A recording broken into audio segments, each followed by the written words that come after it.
teď bych prosil pana inženýra Jandejska, kdyby mohl sdělit svoje sdělení. Já na úvod řeknu, že pan inženýr Jandejsek je velmi známý ve společnosti, nejenom zemědělské, a to jako do letošního roku prezident Agrární komory České republiky, je nadále tedy členem představenstva Agrární komory České republiky, je generálním ředitelem společnosti Rebit, Trhový Štěpánov, akciová společnost, vystudoval ekonomický obor na fakultě Vysoké školy zemědělské, ukončil pedagogické studium také na této fakultě a získal titul kandidáta ekonomických věd.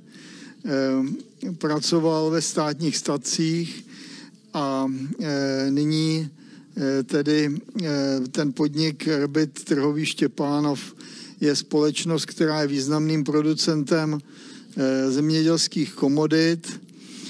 Má také vlastní také například 5 jatek, kde poráží drůbež, prasata, králíky, hovězí dobytek a tak dále. Čili uslyšíte sdělení velmi významného zemědělského odborníka. Sdělení se jmenuje Význam živočišné výroby v českém zemědělství při zajišťování potravinové soběstačnosti. Potravinové bezpečnosti, pardon.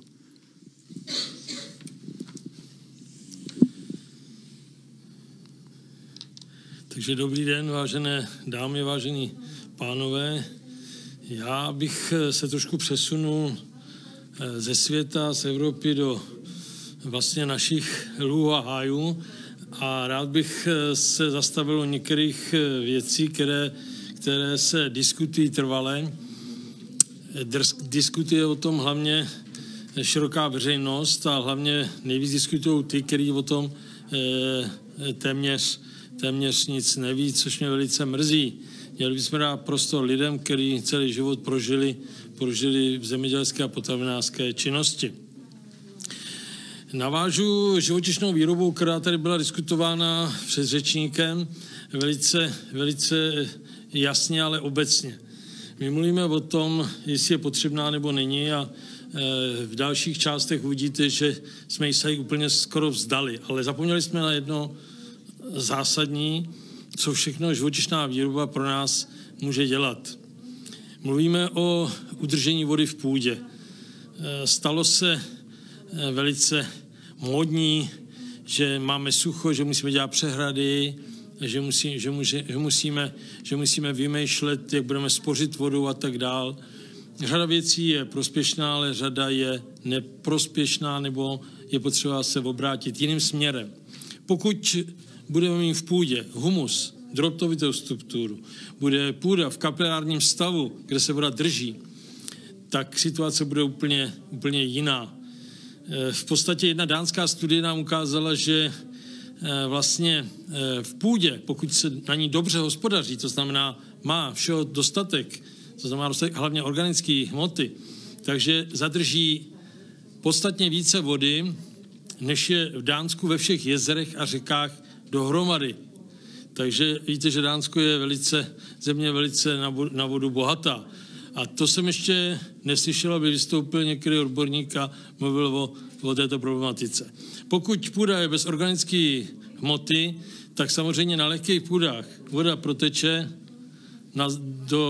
do hloubek, kde k vegetaci je k ničemu. A na těžkých půdách v podstatě se nezasekuje a stéká. Hlavně na těch půdách, kde se nehospodaří, to znamená tam, kde se 20-30 let zasela tráva a tráva nebyla obnovená, nedělala se na ní žádný kroky. Pokud samozřejmě není organická půda, to znamená není živočišná výroba, nemáme jak tam tu organiku dodat, no tak samozřejmě není vzduch v půdě a ten vzduch chybí rostlinám. Kdo jezdíte kolem lánů, tak vidíte, že ten, kdo se nestará o podrývání, kdo se nestará o to, aby byl vzduch v půdě, jak vidíte, že ta úroda tam je podstatně menší. To je otázka toho nedostatku vzduchu v půdě. Ale to není jenom to. Další vlivy jsou obrovský. Chybí tam larvy, chybí tam brouci, chybí tam žížaly, chybí tam mikroorganismy. Bez v podstatě života v půdě nemá vlastně funkčnost. Ty naše mikroorganismy, nemá tam funkčnost žížaly, brouci a podobně.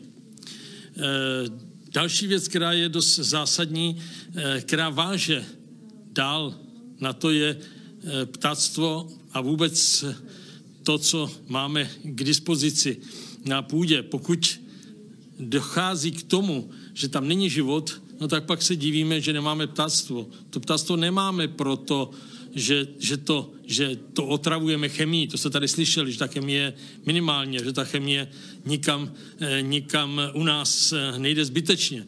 Ale je to otázka toho, o čem mluvím, o tom, že není organika v půdě.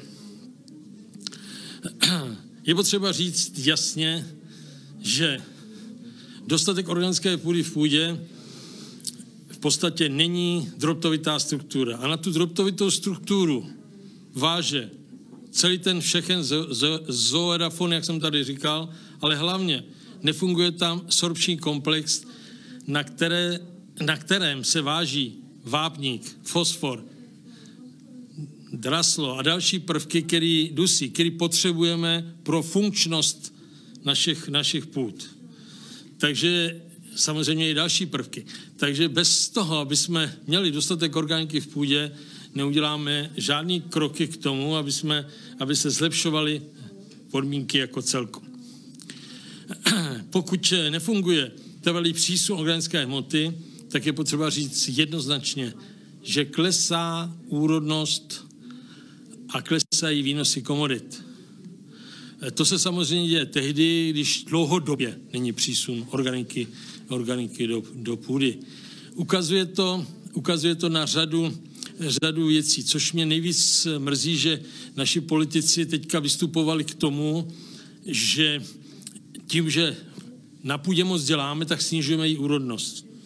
Je to lež a je to neznalost, je to negramotnost v problematice zemědělství, protože půda, pokud se ní pracuje a dodává se do ní to, co se má dodávat, to znamená, je vyvážená rostlinná a živočišná výroba, tak půda svou úrodnost zvyšuje. To je potřeba jako ze zásady odmítnout ty nesmysly, které vystupují naši poslanci a někdy i europoslanci. Chtěl bych ukázat na tom, co jsme provedli a chci potom následně řeknu, co bychom měli udělat, aby se ta situace změnila. Podívejte se na pár čísel současných. Takže v roce 89 jsme měli 1 247 000 kusů dojnic. Máme jich 262 000, to je 29%. Podívejte se na prasnice. Měli jsme jich 312 000 kusů. Dnes k 31.5. letošního roku jich bylo 87 700 kusů. To je 28,1%. U nosnic. Mluvíme tady o vajíčkách, měli jsme tady obrovský komedie kolem klecí, tak jsme měli jsme nosnic 15 699 000 kusů v roce 89. Máme jich 5 260 000. To je 33,5%. Tento obrovský pokles v živočišné výrobě, teda ve stavech, nemá v podstatě ve světě obdoby. Snad jenom na Slovensku a teďka se k tomu budou blížit i Rumuni a Bulhaři. To znamená, nový země vlivem nastavených podpor v rámci Unie, které v národních sférách, v národních dotacích jsou u nás 4krát menší, tak samozřejmě ten prostor se tady vlastně u nás postavil tak, že to je prostor pro zahraniční dodavatele k otevření trhu a k likvidaci českého zemědělství. Většina starých zemí EU od roku 90 nejenže nesnížila stav hospodářských zvířat, ale navýšila je a dnes zas přispění několikanásobně všech dotací, jak jsem tady už řekl, likviduje náš trh s komoditama. Ukážu vám pár čísel, které jsou důležitý znát, abyste mohli porovnat, jestli co to tady říkám je pravda nebo pravda není.